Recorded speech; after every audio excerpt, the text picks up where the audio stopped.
हम सब अच्छे मुस्तकबिल के ख्वाब देखते हैं। अगर अपने ख्वाब या ड्रीम को लिख लिया जाए तो ये विश बन जाती है, और अगर इसके साथ कोई एक्शन प्लान भी अटैच कर दें तो ये एक गोल बन जाएगा। गोल सेटिंग की हमारी ज़िंदगी में बहुत अहमियत है, क्योंकि ये हमारा फोकस बढ़ाते हैं। जब आप ज़िंदगी के मुख्तलिफ़ एरियाज़ में अपने गोल सेट करते हैं और इन्हें अचीव करने के तरीके सोचते हैं, तो आपकी सोच इनकी जानिब फोकस्ड रहती है, और ये फोकस आपको गैर ज़रूरी चीज़ों से बचाता है।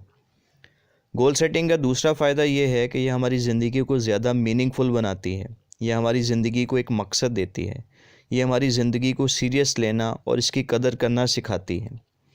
तीसरा फ़ायदा ये है कि यह हमारी ज़िंदगी में एक तवाज़ुन लाती है। जब आप अपनी ज़िंदगी के मुख्तलिफ़ एरियाज़ को बेहतर बनाने के गोल सेट करते हैं, तो हम अपनी पर्सनल, फैमिली, स्पिरिचुअल और सोशल लाइफ को बैलेंस करने की कोशिश कर रहे होते हैं।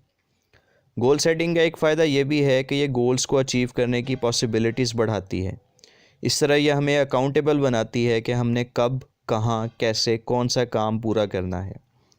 गोल सेटिंग हमें एक्शनेबल स्टेप्स देती है, जिससे हम गोल्स को अचीव कर सकें। इन स्टेप्स को पूरा करते जाना हमें फिनिश लाइन के करीब करता है। इसी तरह गोल्स को पूरा करना हमें मोटिवेट करता है कि हम आगे बढ़ें, और ये मोटिवेशन हमें कामयाबी की तरफ ले जाती है। फाइनली, गोल सेटिंग हमें हमारे लाइफ मिशन को पूरा करने में मदद देती है, और ये हमारी लाइफ को वैल्यूएबल बनाती है।